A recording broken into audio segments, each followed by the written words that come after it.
button.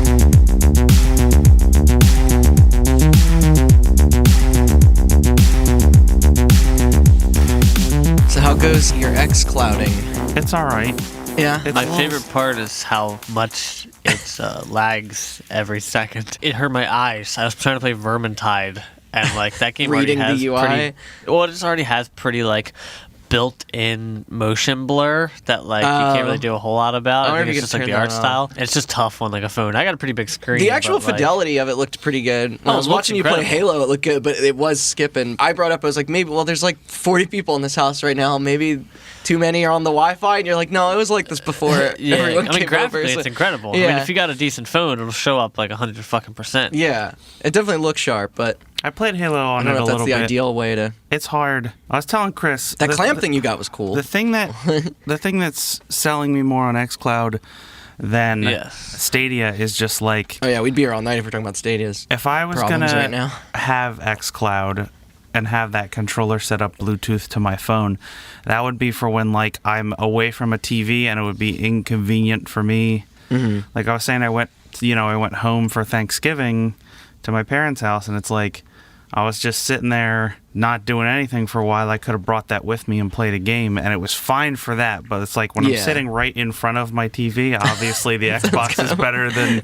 But you have both options. I'm sure there are, that's true. Yeah. And I'm sure there are games that lend itself much better to a service, because it's everything that's on Game Pass right now? No. Oh, no, it's not. It's not. It's a complete... So like It's a separate list. Soul Calibur and Tekken are on there. I played Tekken when I was showing Jason, and the input lag Was real noticeable real in there. Okay. Yeah. I mean, in a fighting game... But the input lag wasn't bad for Halo or Devil May Cry or Vermintide. Like the Is input lag. DMC5 was on there? Yeah. Yeah. Oh. The dang. input lag wasn't bad. It's the streaming, which very well could be my phone or the Wi-Fi or who knows. Yeah, I guess there's a lot of factors kind of to test that out. I mean, so it's But still... that's the whole point. So it's not like That's true. Yeah. And it's still just for Android devices Yes. right now? Okay. suck it. But it has a lot of potential. Did you use Chris's phone, or did you use the tablet? I used Chris's phone, and then I used my roommate's old phone. Okay. It does work on tablets, though, right? I wonder if maybe that At fixes that some point, of the you might problems. as well just play on the fucking TV. Well, yeah, the question becomes like, if I'm in a hotel and they have their shitty Wi-Fi, how well does it work? Because the funny thing is, Stadia won't let you play on your data plan. Wait, really? xCloud will. Because they don't give a fuck. Yeah. So Stream a game 900 gigabytes into your plan later. I wonder how well it works on like LTE. How much data does streaming 4K use? 20 gigabytes an hour. My plan's about to reset. We could use my rollover data, see how good it looks without my Wi-Fi. Yeah. I think I'm on unlimited data now. Yeah. It's using a lot with work and everything. But yeah, there's a lot of promise to it in being supplemental to the Xbox, not... Yeah, it's a being- compliment. Because it's a like, it's complimentary weird, kinda Stadia's service. whole pitch... Is that it's its own platform. Is that it's its own platform, which is cool because then they're like, you're using our hardware. And it's like, yeah, but your hardware doesn't work well when my internet sucks, you know? Yeah, exactly. That's what I said earlier. I was like, what is it? You can have all the fucking best computers and hardware in the world. Don't make a shit of difference if I can't get the game to That's me. why I thought lobbyists would sort of... Turns out if you text a game to somebody's phone, it doesn't run that well. So, Yeah. what are you going to do? Dude, when does xCloud fully roll out, or they've not announced yet? I think it rolls out with Scarlet. Oh, okay. I think it'll be in beta until end of next The year. Xbox 2, which will become to be known TOO. soon. Yeah.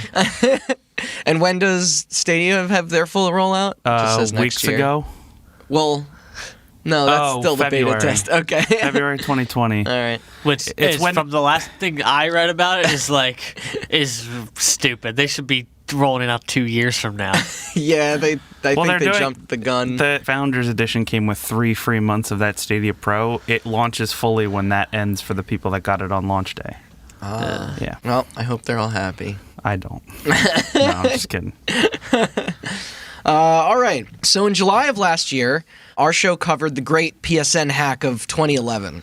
The outage, of course, being the result of a major denial of service attack However, that was just for PlayStation services. Folks that were trying to access their online features for their PS3s, PSPs, Curiosity, or whatever. Curiosity. But what if instead of just Sony users or gamers being affected by an incident, that it was practically everyone in the entire country or even world that felt the impact of this same cybercrime? What if instead of not being able to play the new SOCOM, you couldn't even stream a movie or listen to your saved playlist or buy something from the internet's biggest online retailer? Check your credit card info, maybe look up the news to see what the fuck is exactly going on. To no avail. Well, in 2016, that essentially happened, and the reason how is likely not at all what you would think. I'm Randall Beatrice, here as always with Austin Blakesley and Chris Anantuano. Hey. It's cold and rainy outside, so what do you all say we get warm and dry with another episode of Hot Button? Oh, Hot Button, I get it. and it's cold out, yeah. What if whoever's watching this, it's listening, it's in the summertime? Well, I don't know.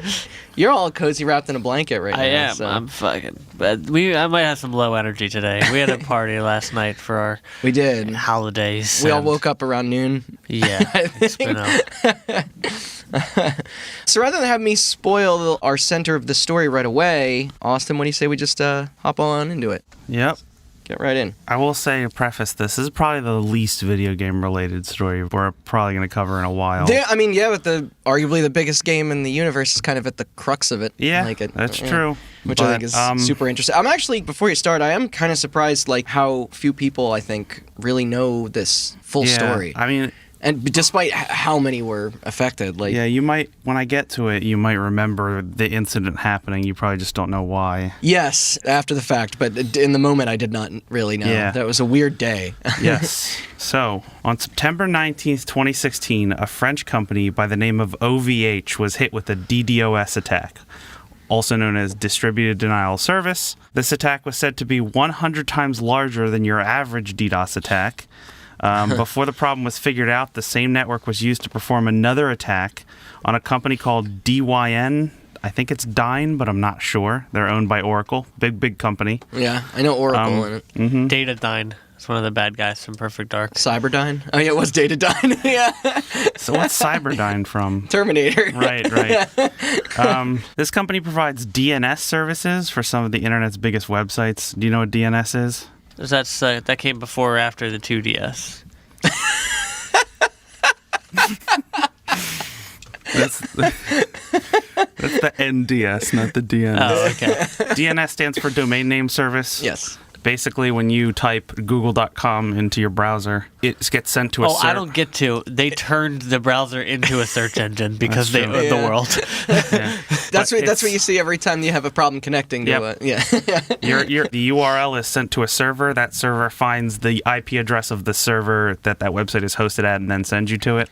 Yeah. So if that goes down, then some of the internet's biggest websites go down with it, including Netflix, Reddit, Twitter, Amazon, Wiki, all the wikis, Spotify, as well as some service providers like Comcast, Verizon, and DirecTV. Nobody big. News sites like CNN, BBC, Fox News, The Wall Street Journal, and some financial companies like Visa and PayPal, as well as game services like our sound guy's favorite Elder Scrolls Online. Oh, no. Second Life, Origin, RuneScape, as well as the PSN and Xbox Live. So I'm going to take a bet now that 100% of the people that are listening felt this in some way. If you were using the internet at around 4 p.m. in October of 2016 on one day, then what yes. day it was a weekday. I don't know what day of the week it was. But. And that's not the full list of sites, by the way. No, that was a cherry-picked list of big sites. There are a lot smaller sites. That are the biggest. All of those are the biggest sites on the internet. Yeah. I remember being very confused. That list is a lot larger than that. I was checking the weather when I noticed that something was wrong. Yes, weather.com also. Yeah. But this was the biggest attack of its kind to ever happen. Yes. And it took the internet down for about 2 whole hours. That record has yet to be broken. And ended up costing all of those businesses so much money that it has never been reported how much, because it might actually destroy the economy if they report how much money they lost. There were some loose kind of theories floating around about how much Amazon lost just in direct revenue from purchases. From being down for 2 hours. Yeah, and it was absurd. Yes. It was in the several billions or something. 2 hours.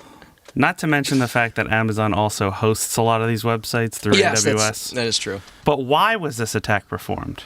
Was it someone trying to bring capitalism down? Yeah. Was it someone trying to disrupt the flow of information in the crucial lead up to the 2016 presidential election that was happening a month later? Yeah. And how did it get the tools to perform such an attack? I'm going to go put my bets out now. All these big services, they're trying to fuck with the internet. It's got to be hackers, thinking big time hackers, like on an island and Javier Bardem's their leader. Like that kind of hackers. That's right. He's the one, right? From Skyfall. It's the 12-year-old next door. That was him in Skyfall. You may think it's some sort of organized terrorist group, but what if I told you it was a bunch of Minecraft players? Well, Chris was a Minecraft player. Yeah. So this got is something where to tell us. this is where your expertise might come in handy, Chris, because I personally. Don't crucify me for this, but I personally do not like Minecraft. That's all right. I have never. We always knew you were a piece of shit. Yeah, that's fair. I like Minecraft. I just never got super deep into it. I have never played on a private server in Minecraft. Yes. So maybe. That's could go the baddest into of ass how players. they work. That's what they do. It's a pet. I don't have know. You ever paid for a server? No, but I have hosted my own realm for a long time, and we used to play on a private server that was owned by a friend of ours. Okay. I think he a couple paid of my for it, friends. if I remember. Who? Yes. I'm thinking. Okay. No, there was like a friend of mine. It's probably unrelated to what you're thinking. Okay, I might be thinking of someone else. Yeah, but that people that he paid hosted for the it. server, so we didn't pay for it. But it was relatively cheap. But Yeah. I played Minecraft on split screen on the Xbox. Minecraft. I was about to say, me and that former was guest fun. Chelsea played Minecraft when it was just like. In its infancy. Yeah, not even titled Minecraft, just like some whatever internet game. It is wild to see how much that game evolved in like 10 years. It's an interesting multiplayer experience because in order to play Minecraft multiplayer in the very beginning, like there were no servers being hosted by Mojang. Yeah. So in order to do that, they gave you the technology to host your own servers, but you can't just run a server. You have to host that server somewhere. And in order for a Minecraft server to be hosted, it has to be up 24/7, right? Yeah.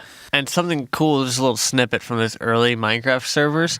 There's no way to describe this. Like, it's an odd experience that I've never been able to quite like put into words when I describe somebody. So why not try it now while we're recording? Yeah. All right. Those first servers were so you go get the concept of Minecraft. It's like if you don't, then like what the fuck even listen to this podcast for? No offense. I just Google it. Blocks. Every area, interactive Legos. Yeah, every space of the world is blocks. That includes air, whatever, etc. And the early worlds all had boundaries. Like I guess nowadays theoretically Minecraft's infinite. I think like a NASA computer tried to take it to the distance or something. The game gets all fucked up and like crazy. Like they can't like render the world at the same time. But it's cool. It'll build the sky upside down. They used to have boundaries. So like these early servers, because nobody knew how to build anything, there was no crafting yet. By the way, it was just blocks and you place them and remove them instantly. What? Yeah. So there was no crafting. It was just place a block or destroy a block instantly. Yeah, that was like the beta of Minecraft. Yeah, and there were all these different kinds of blocks, maybe like 30, 40 different kinds of blocks, and people didn't know what to do or anything. So servers, like especially free ones that were just open, people would just get on and you'd go like, I'll just put some blocks down and hop on top of them and keep pressing them until I get higher and higher, just to break through to the ceiling, just to see how high the map is, and then eventually you'd reach the top, and then you'd be like, "Oh, cool, I got this tower." And then you jump off because there's no fall damage or death or anything, and then you land and you're like, "All right, what do I do?" Okay, picture that, but that happened millions of times. So early servers were worlds, I called them like block worlds, where people would literally exist in these worlds where they were carving out like. Picture if somebody did that and the entire map was like a solid block and people were carving out the inside, building stuff inside of it.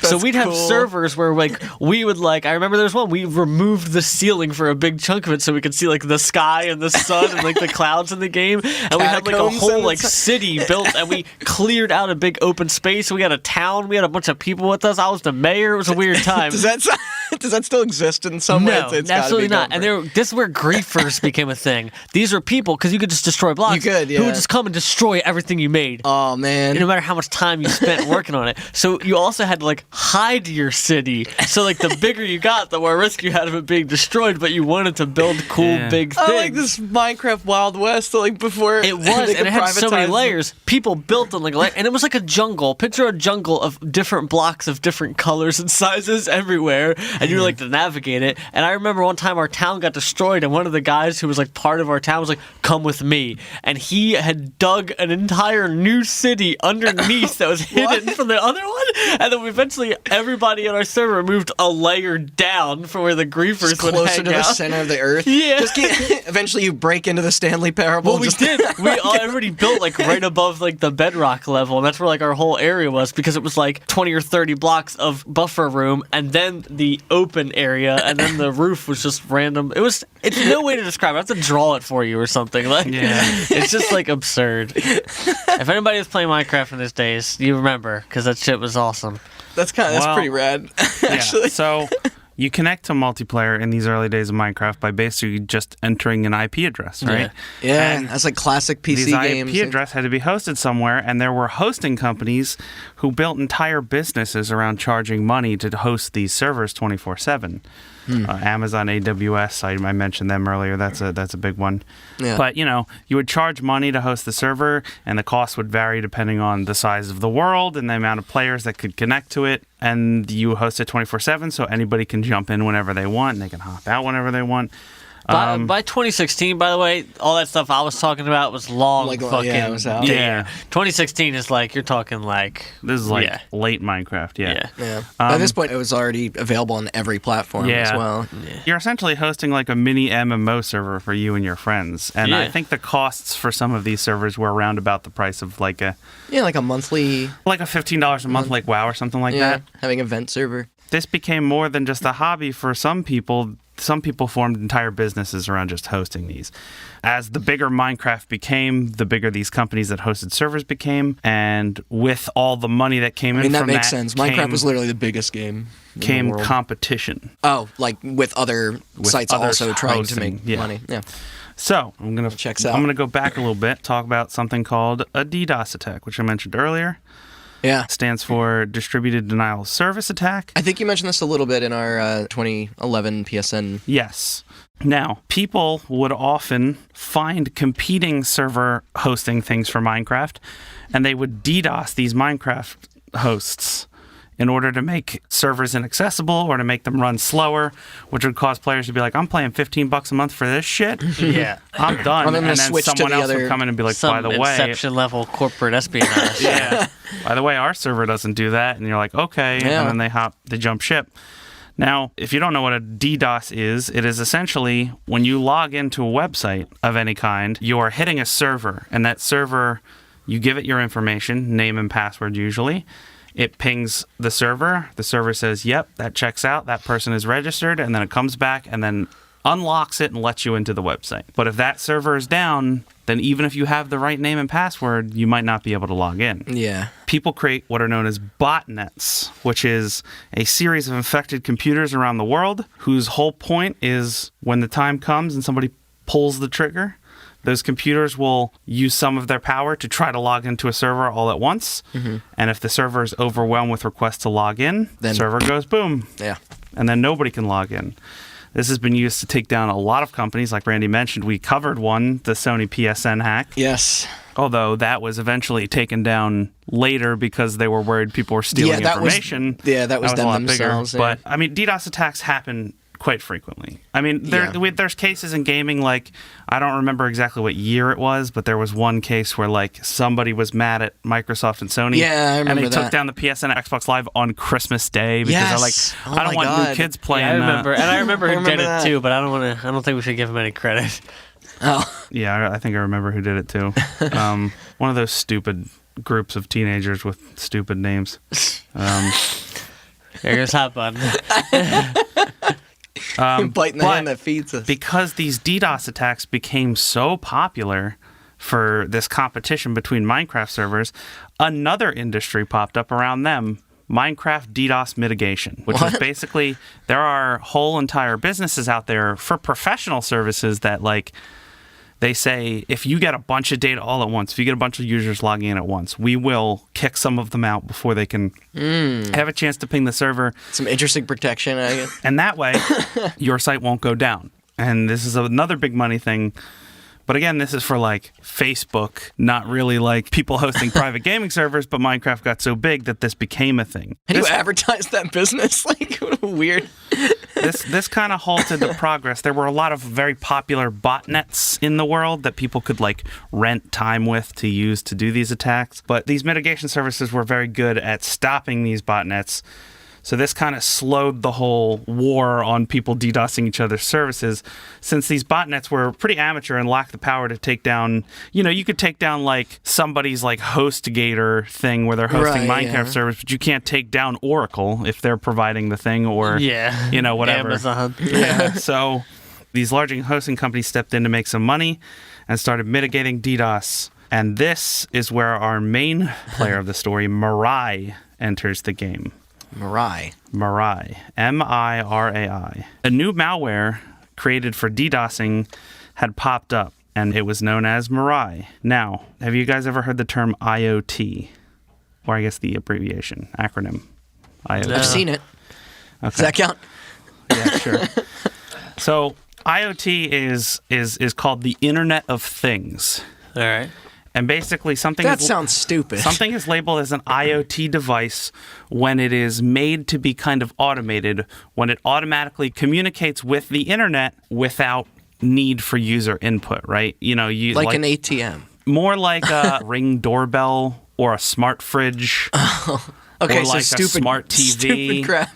Yeah. Some routers are labeled as IoT Is it devices. just, like, for the most part, of just, like, collecting and sending data to Yeah, To it's a not server. doing anything fancy, right? some cars, probably? Something that has permission to ping the internet without you telling it to, essentially. And I mean, cell phones and computers also do this. That kind of describes everything that connects. But to They the like- do a internet. lot more than that. If your computer is being used with malware on it to do some devious shit and you're using your computer, you're usually able to know, but like nobody's going to know that their smart fridge Not is if being you're used to hack into not if you're anything. 55 years old. You true. won't know if What malware's. if those webcams be watching? So And they've Mirai- seen me do a lot of jerking my fists as I slam the table from many a nights being frustrated playing Overwatch, yeah. and also masturbating At the this- same to time, Overwatch porn. So this Dual Mirai screen setup. network was meant to scan the internet for these devices, these Internet of Things devices. Things like, I said, internet accessing cameras, routers, internet thermostats, baby monitors, smart fridges, basically anything that ran Linux on a back end and good, was baby meant monitors. to not really have much interaction from the user. Now, the malware would scan the internet for these devices. What's Linux? You want to get into that right now? No, I don't. It's like Windows, but not as good. Sorry to anybody who likes Linux. there goes the other half of the Yeah. audience. I'm just trying to alienate everybody. Now, the malware would download itself onto these devices, and then here's the apparently genius part of this thing, which I thought this would be self-explanatory, but it was programmed to know the default username and password of a bunch of different devices. And so if you didn't change the default username and password, which a lot of people don't, this thing would infect whatever device it was, and then it would go in there. It would delete any competing malware that was on your device so that it was the only thing that was able to use that device. Badass. And then it would install itself, and then it would establish a bunch of connections over certain ports for further spreading and attacking. Great. That's So pretty it's- nefarious. So its creators released it into the wild, and it spread fast. In 20 hours, Mirai had infected around 65,000 IoT devices. I mean, I assume you'll get into it, but what was the motivation? Did he just want to see what it would do, or? I'll get into it. Okay. But, Not that there always Wait, needs you're to be saying like. wait, what do you mean these were connected and had access to certain usernames? Like, what could your smart fridge be logging into? What do you mean by that? Administration service, like a router you can just use, right? But there's like a admin name and password to get into the settings of the thing if need be, like a Okay, debug menu or an Okay, administrator mode.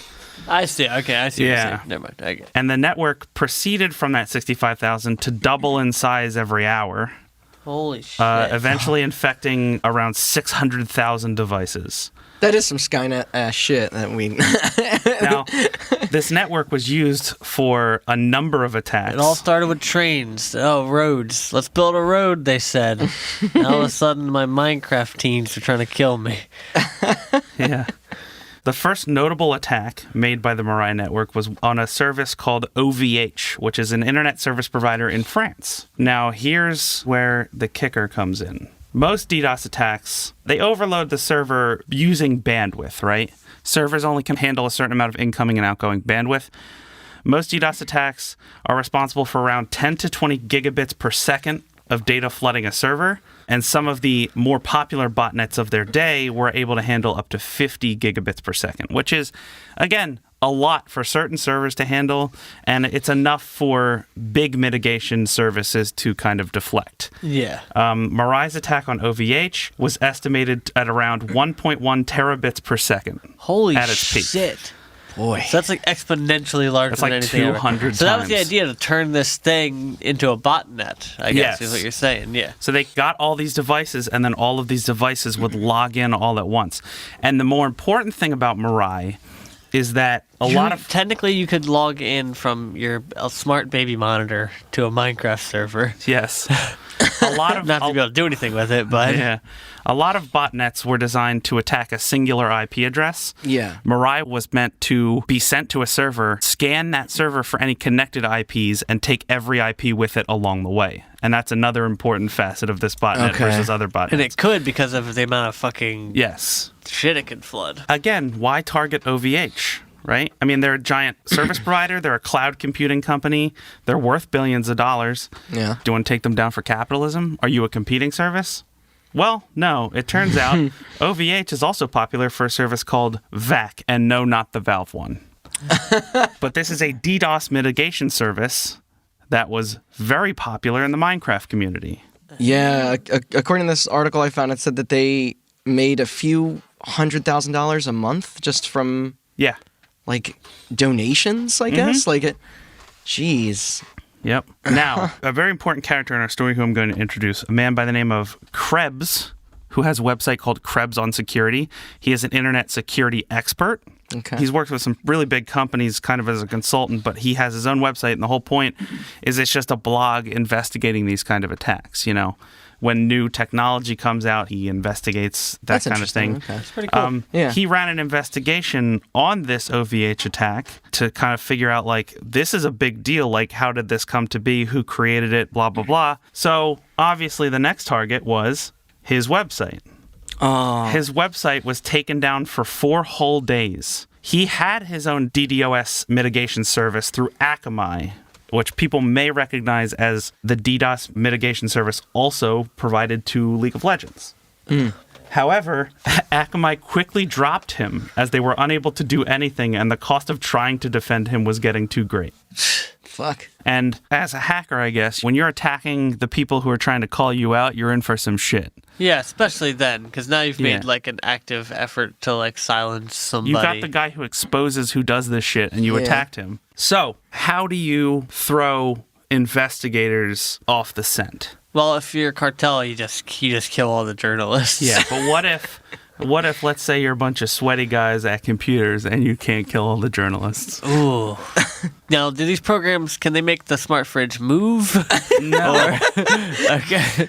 I would say a prank war, obviously. No. Oh. So here's what you do.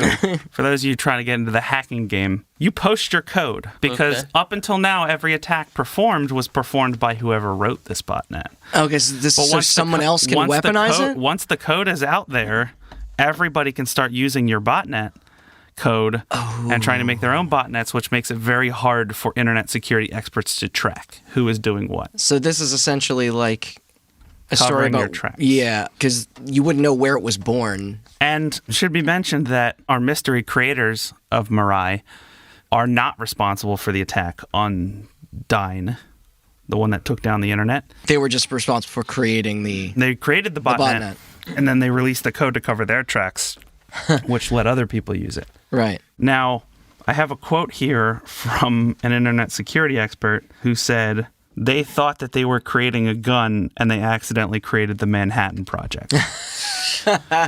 So they're essentially open sourcing a nuke. Oh, boy. You're Giving the keys. I think I you're saw giving- advice on that. You're giving the keys to the missiles to the entire internet, which is very bad. So who exactly is responsible for Mirai? Was it somebody who watched The Joker in Dark Knight? Yeah, you got to go back Well, to 2016. To that, we're going to default to the journalist I mentioned, Krebs. Now, again, like I said, He made it, and then he attacked himself to cover Inside his job. tracks. no, that would have been something else. But no, he got to digging because he was personally attacked. So now it's personal for him, I Yeah. guess. Yeah, duh. Now, like I said, Mirai is not the first botnet to be created using the Internet of Things devices. But as they get more advanced, they get more powerful in their ability to do certain things. But a lot of the IoT botnets that had been used in the past had been used to take down Minecraft servers. Mm-hmm. Like I said. And one company that provided such protection against these Minecraft DDoS attacks was a company by the name of Proxy Pipe, who was hit with an attack by Mirai's predecessor, the botnet known as Qbot. And here's where we get into the fun hacker names. All of these attacks... You tell me Proxy Pipe and Qbot? We are Oh, it gets Those worse. projected hacker characters. Proxy Pipe was attacked because people were trying to show that they were not that good at mitigating stuff, I guess. And all of these attacks were performed by a group called LELDDOS. LELDDOS. Man, okay. Just a little rant, real quick. Yeah, get on it. I am very into crimes, okay? Commit them all you want. No. Go on. No. Speaking to my chest as well. I love the idea of like hackers fighting the power via computers, Yeah. being today's activists. You Yeah. know what I mean? I love Hacktivists. Yes, I love all of that. It's very cool. And fuck it, I'm even like a little bit into like just fucking with people sometimes if it's like, you know, worth it or if it's like harmless enough. But it's like, where did it come from with the whole like lol sec, lol das? Like, I don't like, dude, you have the opportunity here to become the cool fucking future we all desire. And it's like, none of you all look like Matthew Lillard from fucking hackers. Everybody, listen up, hackers of the world. They Cool need a- names, man. Yeah. Why isn't that called like the Cyber Fox Initiative? Right? Steel Edge. That's not that good. We'll workshop that one a little bit. Yeah, when you look... Just take some time on it, though. I when agree. you think back Yes. to our EVE Online episode and the names that they were able to come up with, Yeah, that was great. Band of Brothers and all that shit. Well, what was the Red Swarm Yeah, Alliance. yeah. That was great. Yeah, it's just like, come on, man. Lol das? Yeah. Yeah. Lol das. That's weak. DDoS. That could have been, Anything else? yeah, it could have been Red Saber Union. What am I, a fucking internet name generator right now? Yeah. Blue Gun Force.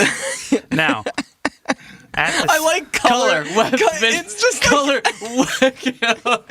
color weapon and then like an organization. Yeah, it's just like yeah. The we'll give you Chris's PayPal in the link Green, for this. Green Rocket Federation. I'll give you this one free. The Orange Flail Confederacy. And that's it. Tweet your own hack group names in the format of color, weapon, organization, hashtag hot button. The Mauve Taser. You used all the good names for the last one. Coalition. You already said coalition, an organization, and union, No, you can keep using them. Government. government, state. Yeah. What about a good one. the 001 FD5? Decimal codes for colors. That'd still be cooler than LELDOS. Yeah. Exactly. Start using the Crayola, like macaroni and cheese and all that. All right, that's getting tough. But now that our group was discovered, at the same time, a company by the name of Protraf, Protraf, was courting customers away from Proxy Pipe. They were trying to say, keep getting DDoS. We're not getting DDoS. Why don't you come over here? I see where this is going. And our journalist, there were 2 employees that he found at Protraf. He was able to get a hold of one of them, who was a former employee by the name of Amar Zuberi. There were 2 other employees at Protraf that were, according to Zuberi, also members of LELDDOS. And those 2 employees were named Hosea White and Protraf CEO Paris Ja. Now, when this code was posted to the website that I forgot to mention earlier named hackforums.com, another great name, just so descriptive. Nobody would ever go looking there for something nefarious. the user that posted the code was named Anna Senpai. Anna Senpai was an active member of hack forums and was responsible for a lot of posts on there. So our journalists dug through their posting history. Mm-hmm. And they happened upon a coding resume that they had posted in order to become part of a certain group on hack forums. And in this resume, it said that they were very good with Java, C++, C, C#, all of the languages that we know, Python, the popular ones. But they were also very fluent in a language called Go, which is a no longer used esoteric programming language that was developed by Google in 2007 and then pretty quickly abandoned, as Google tends to do. Yeah. Add that to the... And its only widely adopted use after it was kind of let go was in 2016, and in one specific place, Mirai's source code. So our journalist looks into Hosea White and being Parrish. like, this sure as fuck doesn't look like you sound like a coincidence, I guess. Yeah. He looks into our LelDOS members, Hosea White and Parrish Jha, and he finds an interesting connection, which is that Parrish Jha lists on his LinkedIn that he is very fluent in Go. Yeah. Dumbass. Now, I'm going to speed this story up a little bit. There is an article on Krebs on Security. It is a blog post titled, Who is Anna Senpai? The Mirai Worm Author. Please check that out if you're interested in the whole story. There's a lot more to it than that. He recruits a whole bunch of people and has them make fake names and then communicate with this guy. Cool. And it's a whole long story that I won't get into because I would basically just be reading chat transcripts the entire time, which is, I don't like when people just read like, this guy said it. Yeah. That's hard to do. Check out that. That's why we have a podcast, so we don't have to do that. Check out this story if you're at all interested. But Krebs was able to pin a little bit more on Jha, and he dug up that he was involved in the Minecraft hosting business. And Jha is actually had a bunch of internet posts where he kind of came to the realization that there's more money to be made in protecting Minecraft servers from DDoS attacks than maintaining the server themselves. Oh, totally. I mean, that's what I was saying earlier with the like donations. Yeah. And you could also make money through like usage fees, and you can sell in-game shit like tools and stuff. And, yeah. So now, that makes what's total a better sense. way to acquire customers that need protection than to show them that the Than protection extortion. Than extortion. Exactly. Krebs makes a very, very apt comparison to the mob, right? Where it's like, oh yeah, literally protection. Yeah, like we'll offer you protection, but if you go with them, then you're gonna have to fight us because we're gonna try to take your protection down. You know, that kind of thing. Oof. Now, there's one more thing to pin on Jha. Krebs noticed that someone had been responsible for a series of DDoS attacks at Rutgers University. Oh, like and who, Rutgers around us? Yeah, yeah, in New Jersey. Okay, wow. And where Randall, computers can go anywhere. Okay. Yeah. And so we go the back. internet? So Even Rutgers. we go back to the LinkedIn page for Parrish Jha. Oh, where man. did he graduate? Rutgers University. Is this Camden or New Brunswick? Do you know? It's New Brunswick. It's New Brunswick. Yeah. I just love like putting all the pieces. This is just the most like whodunit thing of. Now, someone had doxed Rutgers Network while Jha was a student there, and the attack was blamed on a hacker from Turkey. So he tried it on his. And this dox came from a Pastebin account who posted all the information of this hacker from Turkey that had taken down Rutgers. But our journalist, again, digs a little deeper and finds out that this Pastebin account had also been used to pin another crime on one other person, a hacker forums user by the name of Lightspeed. Lite Speed. Getting better. That's not bad. Yeah. Lightspeed, which we will find is the handle for Hosea White, the other former ProTrap employee. Ooh. So he blamed it on his own friend? getting our crew. or employee? Yes. Now, I like this. we're gonna flash back. We're gonna flash back a little bit.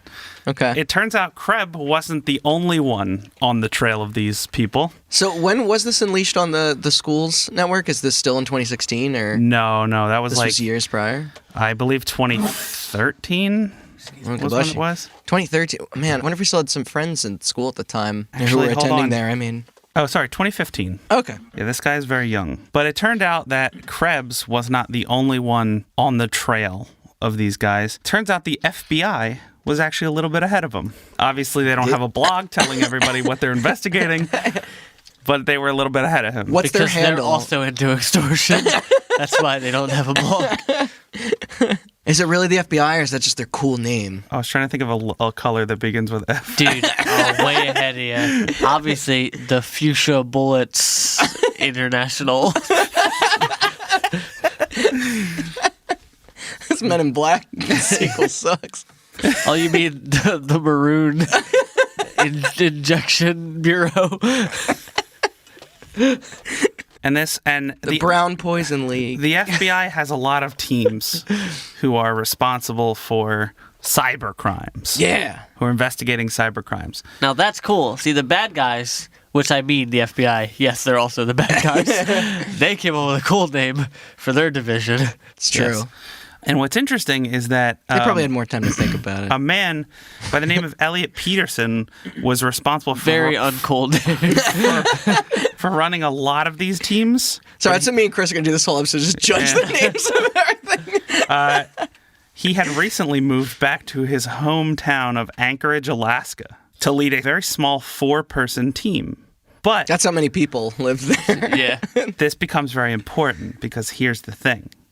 Alaska is very sparsely populated. And Yeah, also, that was my burn. also requires the internet Yeah. because it's very cold there and people don't want to go outside and they got to talk to people. So they use the internet to do that. Getting attacked by moose. Watching the Rooskies. And because of this, it is a very unique place to take on investigations of DDoS attacks. I bet. Yeah. Because there's not a lot of, if you were living in New York City and you're trying to find out whose computer was being used as a part of a botnet, you got millions of people to look through. But you're in Anchorage, Alaska, you got less people Was to look it through. Phil or was it Don? Quick, let's go to this one bar where they're all hanging out. Yeah. Damn it was Mark, the only guy in town with a computer.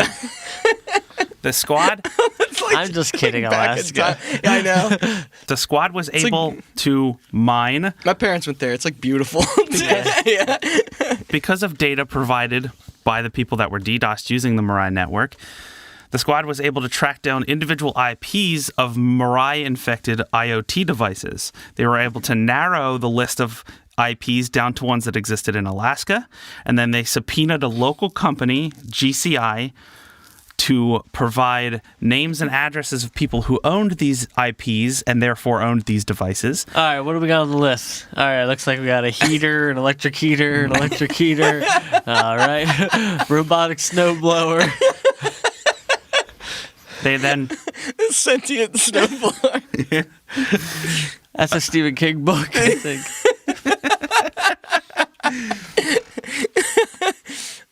He did do Christine, and then was it Maximum Overdrive or something? Yeah. I don't remember. I'm trying to think of other snow devices. I don't have anything to contribute to the bit. Yeah, they got the usernames, addresses, actual names of all of the customers who had these IPs, and were able to go to the customers and ask them if they could, I don't know, probably not ask them, probably just take their devices because it is the FBI. But Yeah.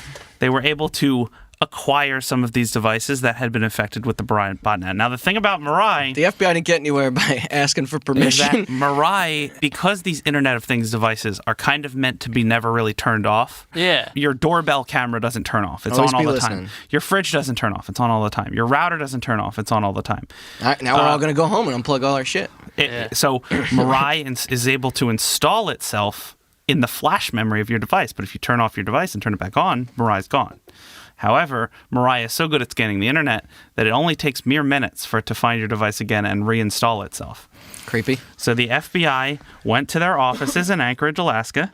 They hooked up all of these devices that had been infected with Mirai, wiped it clean of Mirai, and then waited for them to be reinfected and scanned to see if anything would come in and infect the devices. Which, again, didn't take long. No. Matter of hours. Now, once Mirai was installed, the FBI was able to then trace these devices and the ports they were opening and the connections and the IPs they were connecting back to connect back to the main Mirai servers. Smart. From there, they got additional court orders to track down emails, cell phone numbers, and addresses associated with who owns this server. And the servers were owned by a French kid who had a very long internet history of talking about anime. Specifically, an anime named Mirai Nikki. Ah! With a character named Anna. If you weren't such a weeb dork, you might have gotten away with it. Yeah. See, this is once again, naming conventions are really bad. Yeah. Turns He out also ran a fan site. Yeah. this French kid boy. might not have been so French. That might have been a front. He might have actually been a guy from New Jersey. Oh, Guy home by the state name- represent. A guy by the name of Paris Ja. Ooh. Yeah, this led the FBI to 3 suspects whose pictures hung on their wall for months and were dubbed the Cub Scout Pack. Their names are All right, they were doing good with cybercrime division. They went downhill with that one. their names, Paris Ja, Hosea White, and a new man who we've never met by the name of Dalton Norman. Dalton Norman. Now, Names backwards, bro.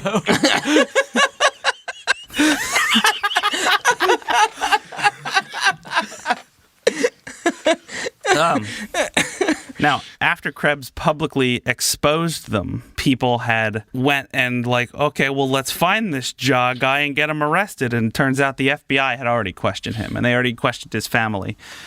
And he denied it. And his family said that they never saw him do anything like that, which I don't know how you would see a hacker doing their thing.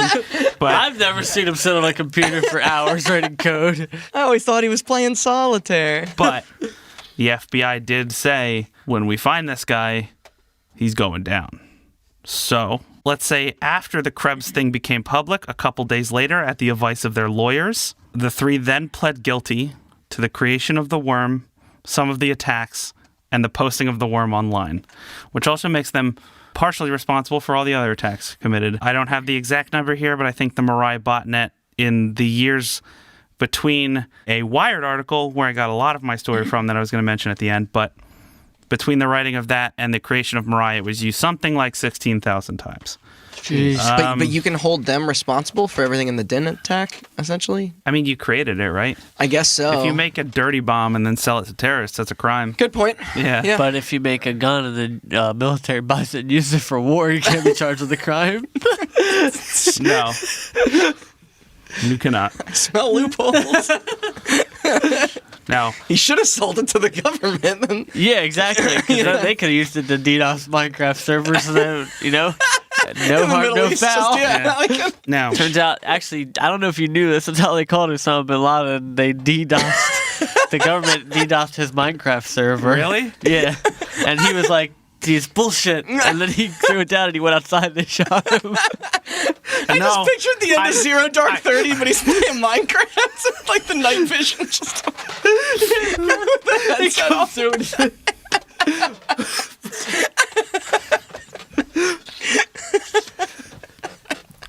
Sorry, Austin, what were you talking about? I don't remember anymore. No.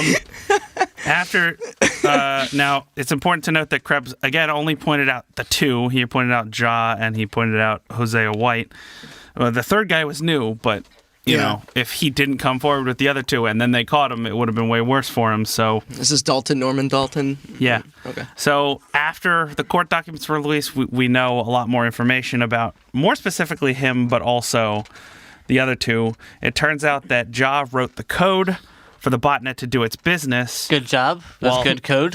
While You should get awarded for what you do good. While Hosea White ran the bot's infrastructure and server, as well as designing the scanner that it would use to infect devices. Also impressive. And Norman, who, again, had not been called out by Krebs and was unknown until the court documents were released, had apparently been working with the 2 to help identify the zero-day exploits they used to attack all the devices that they infected. If you don't know what a zero-day exploit is, it's basically like the company who made the thing patched it out, but you don't update your shit, so it's an exploit that they can use for people who don't update their shit properly. Update your stuff. Yeah, but it's so annoying. And they each received no jail time, 5 years Wow. probation, 2,500 hours of community service, and were fined $127,000 of restitution. So when you say probation, Technically, all they did was just hurt a couple login boys. They really didn't do that much. does that mean like they weren't allowed to use computers Like in the movie Hackers, or is that totally? Maybe, I don't know. Yeah, like I don't know. yeah, maybe They're no longer allowed to play Minecraft. maybe they like strictly monitored their internet. Like They probably. well, I know that. still Well, are. I know they did. Well, they won't They're let him still get monitoring his now. daughter back. But I just more and mean then like John Travolta says, "Wait a second, I have a job for you, the world's most handsome hacker, Hugh Jackman." yeah, what the casting in that movie? Wait, what movie is that? Swordfish. I never saw that movie. I'm referencing the only 2 movies about hacking. I bet Oh, sorry, there's- 3. Skyfall, Yeah. Swordfish. I bet there's one clip from Hackers. Swordfish that you've probably seen. I have not. I know what you're talking about, though. Paid a lot of money for that. I wonder if like authorities were like screen sharing his like like there's, Yeah, there's just an office somewhere. They're just watching him. Lol, this guy's still doing this. yeah. So, back to my original question from the beginning. We know that Paris Ja, Hosea White, and Dalton Norman created Mirai. But who used Mirai to bring down the internet on that October day? Well, I hate to break it to you, the podcast is over because the truth is we don't know. No. And we probably never will. Those din perpetrators are still out there. A lot of groups, including Anonymous, have tried to take credit for the attack. Others say that it was a gamer who was mad that he got banned from the PSN and tried to take down the PSN, accidentally taking down the whole internet. But what we do know is that Minecraft may have changed gaming as we know it, but it also flipped the cybersecurity world on its head and paved the way for the internet's biggest nuclear-level disaster to date. Fuck yeah. Well, second biggest nuclear-level disaster after Notch. Boom. I was going to say, all because one guy decided, this world won't have sex with me. I'm going to build my own world. Yeah, man, we went this whole episode without making fun of that He's fat. fat, racist, sexist idiot. Let's not call Is him he fat. racist? That's his most redeeming quality. I know a lot of good fat That's people. true. Can we make fun of his candy wall or his choice of hat wear? You don't have to. Knox makes fun of himself. That's why you Yeah. don't have to. You don't have to call him out. But yeah, that's our story. We for can still today. call him out for being a piece of shit. Yes, no, that I meant we don't have to make jokes. That's crazy. It's That's too a crazy easy, I guess. story. Yeah, it's... I like the whole. It feels very spy novel-y. Yeah, and I like the way you paste those reveals. Yeah. It's like listening to an Ocean's so movie. Yeah. all of my sources, there is a lot more incidental information. If Yeah, you're I kinda very, wanna if you're read on very about interested in it, all of our sources will be on our website, but the 2 articles I would like to call out specifically is a Wired article by Garrett M. Graff called How a Dorm Room Minecraft Scam Brought Down the Internet. That's good. And also Krebs' own blog, which I mentioned earlier, Krebs on Security, Who is Anna Senpai, the Mirai Worm author. Cool. Yeah, And yeah, that's it. right on. Thanks for listening. We appreciate everybody listening. Yes. If you want to listen to more, we have a huge back catalog of episodes. We just got done doing all of our 3-part Game of the Year coverage on the Yeah. Game Awards. Yes. You can check that out and more at our website, hotbuttoncast.com. And on that website, you can find links to where to subscribe on Spotify, YouTube, Google Play, Anywhere really. iTunes, pretty much any podcast service. You can keep an eye on social media for any upcoming information we have about our podcast, and we share a bunch of funny clips and stuff on there. Follow us on Twitter, Instagram, and Facebook at HotButtonCast. Yeah, we kind of realized that this is our last episode of the year, so this is the end of our 2019 kind of Our content. first and- full year of podcasting. yeah, and when we get into 2020, that means we'll have had, well, that wouldn't be 3 years, but It'll be across 3 years. yeah. Yes. But thank you, everybody, for keeping us doing what we're doing, and I think we got some exciting stuff coming in store. So Yeah, if thanks everything a lot. goes right. It really means a lot. Obviously, we do this because it's fun, but it's cool to have people listen. And any feedback, don't be quiet. We'd Yeah. love to hear from you. Please, And thank you, Jason, sound guy, Yes. for helping us record. all of his hard work. Setting up and doing probably what I think is the best podcast editing in history. I think It is so good. anybody That's why who I feel does a so podcast bad giving and him listens to shit. this should hire him to do their work Yes. and pay him a lot of money because he deserves it. I guess We're broke. the only other thing we'd say is, you're right, closed out the year. We've looked at what we've learned and what we like about the show, what we don't like about the show, and ready to make some changes come the new year. So keep it out, keep it out. That's what we say over here. keep an eye out or an ear out because you can't see podcasts. It's an audio medium. And we'll be changing the format a little bit. We're not going to go too specifically, but our bigger stories might move to every other week. But that doesn't mean we're going to move to bi-weekly. We're still going to put out content every week. Yes. We just decided to do something new in the off weeks, and it's going to be really cool. And This will give us more time to research the bigger stories and make them more in depth. They'll have, not that we don't do a lot of work, but if we can be a little more relaxed about our deadlines, we can put in better work. Yeah. Yes. And the stuff we're putting out in the meantime will be not any less equitable. It'll be just as interesting, Yeah. just as cool, and I It'll hope be you fun and like different. what we do. Cool. Yeah. So thanks for listening. Yes. Yeah, we don't have the exact details of what that is going to be hammered out quite yet, but keep an eye on those social media, as I mentioned, because I'm sure once those details are hammered out or once those off-week things come out, you'll be able to see them through there. So, We'll see you all in 2020. Yeah. Happy New Year.